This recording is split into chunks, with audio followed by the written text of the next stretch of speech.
I used to think I had everything figured out when it came to relationships. I had this clear picture in my head of what a perfect partner looked like. She would be loyal, grounded, and focused on building a stable life. A life that centered around family and commitment. In my mind, a woman's ambition had to be secondary to that.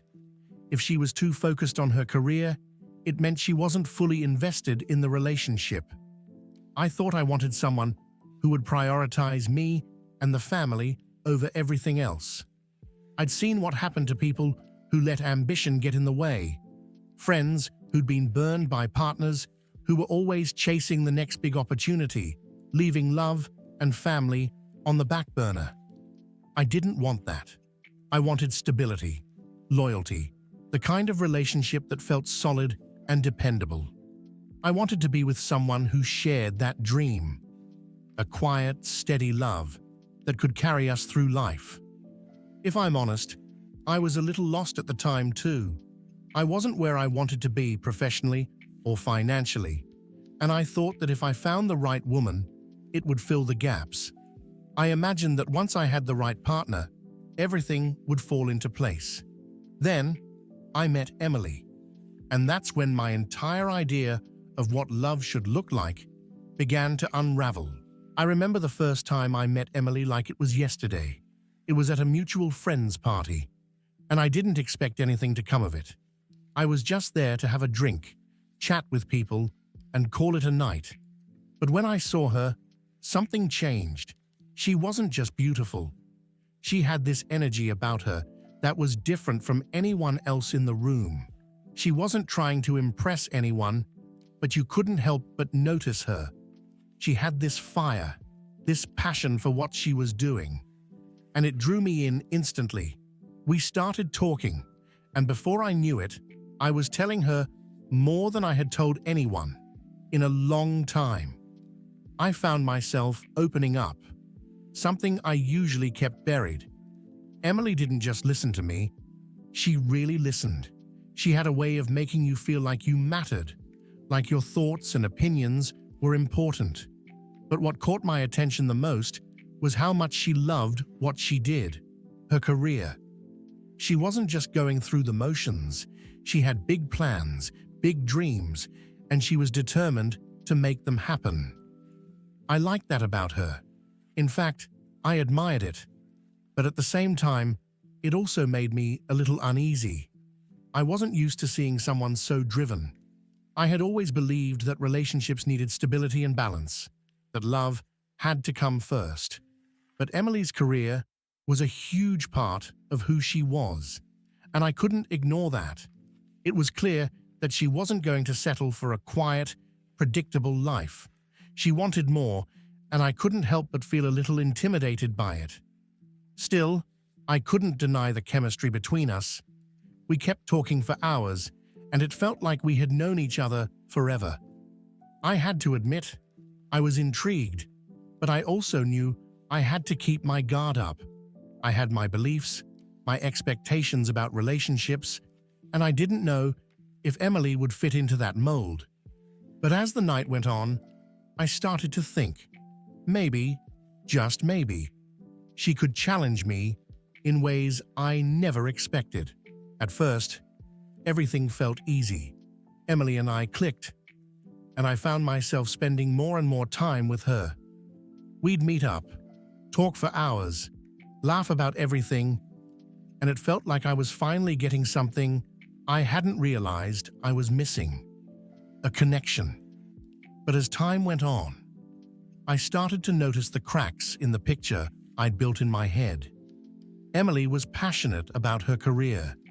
She would talk about it non-stop, about the projects she was working on, the deadlines, the travels. I could see how much it meant to her, and honestly, I admired it. But I also began to feel something that I hadn't expected: jealousy. It wasn't that I didn't want her to succeed. It was that I felt like I was being left behind. She was constantly on the go, always chasing something new. Meanwhile, I was stuck in my routine, unsure of what I wanted next. I wanted her to be around more. I wanted us to do the things normal couples did. Go on weekends away, spend quiet evenings at home, just enjoying each other's company. But Emily was always on the move. Every time we tried to plan something, something came up. Another meeting, another trip, another thing to chase. And every time it happened, I felt more frustrated.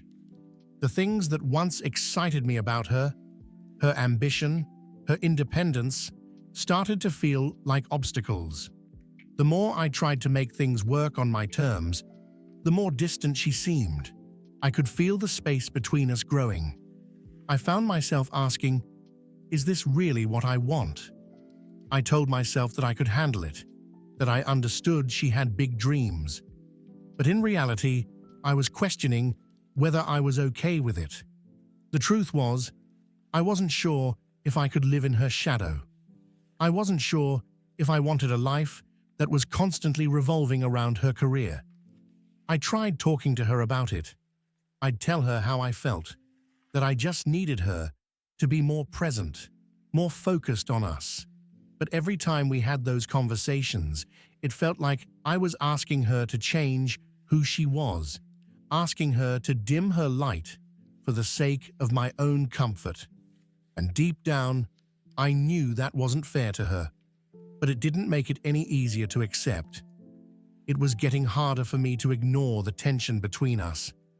I couldn't keep pretending that I was okay with her always being somewhere else, physically and emotionally.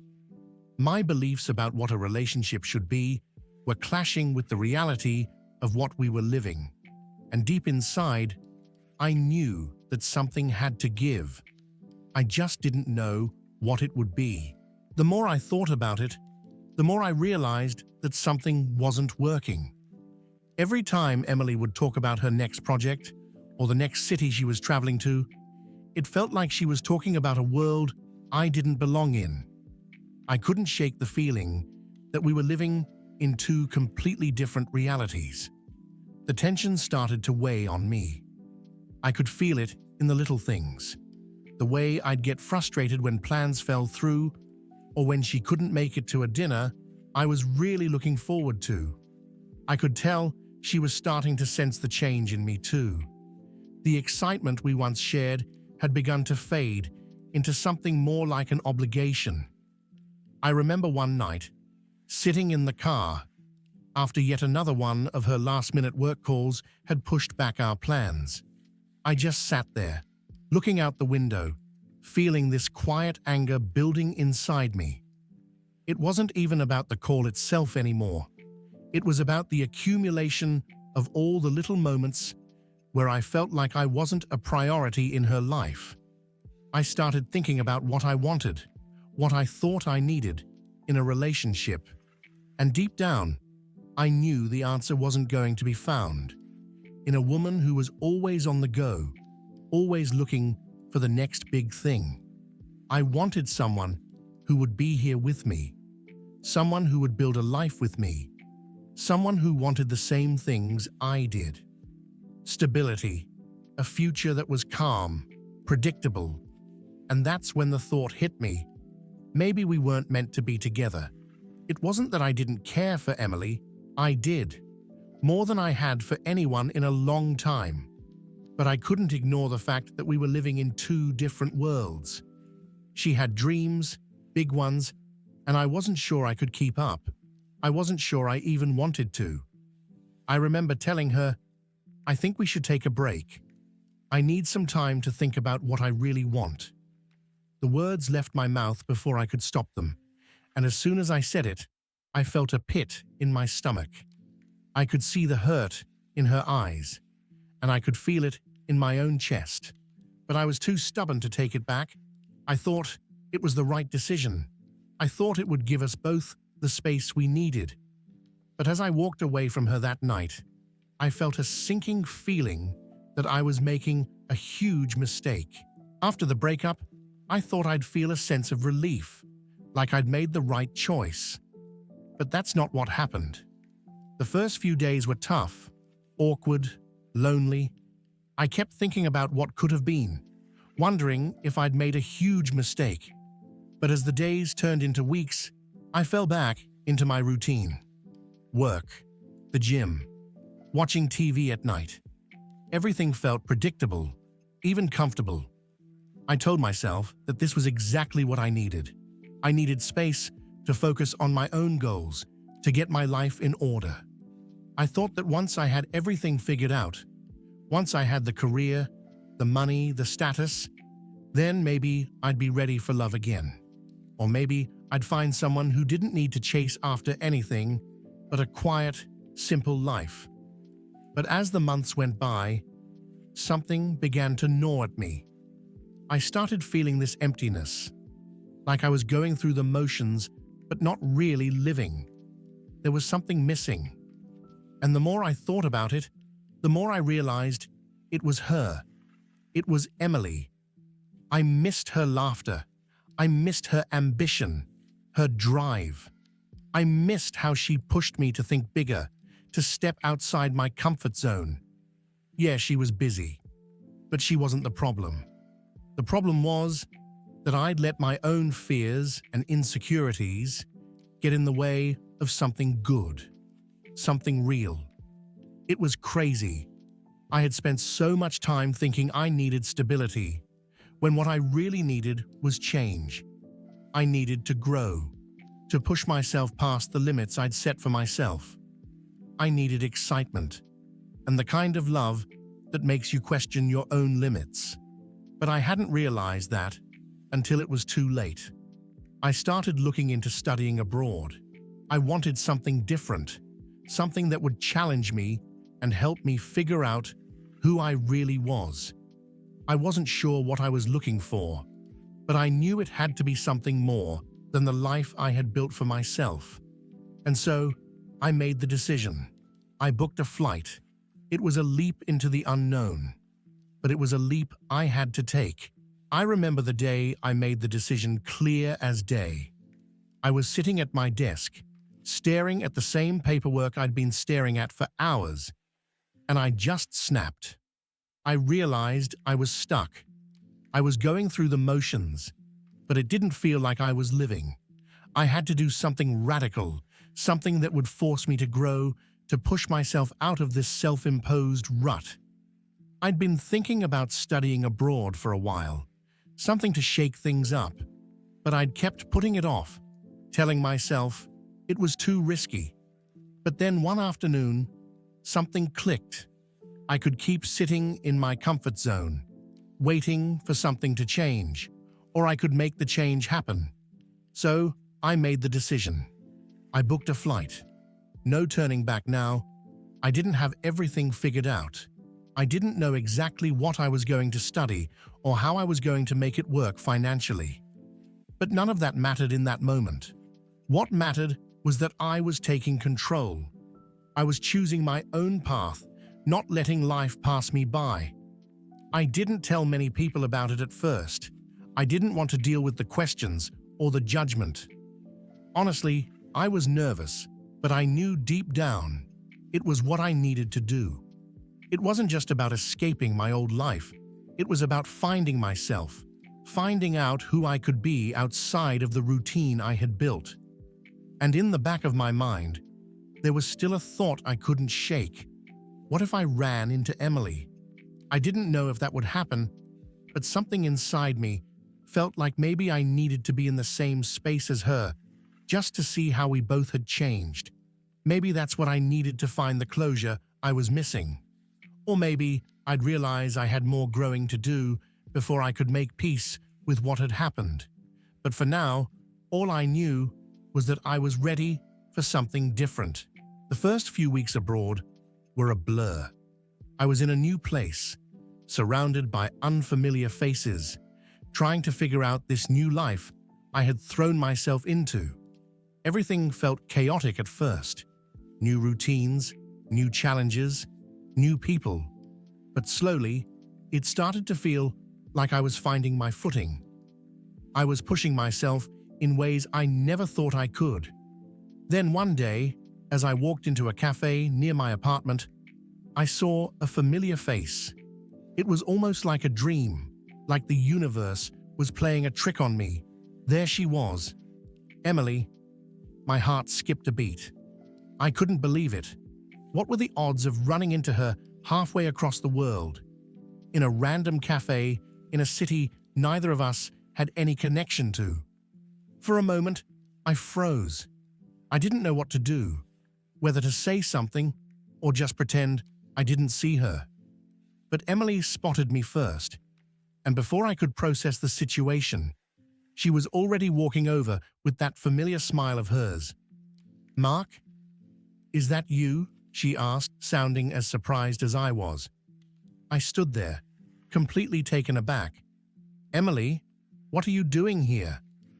"I'm taking a break," she said, shrugging a little, as if it were the most natural thing in the world. "I've been running myself ragged for years, and I figured it was time to hit pause for a bit. What about you?"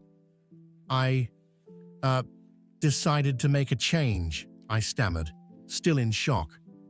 "I'm here to study, trying something new, I guess."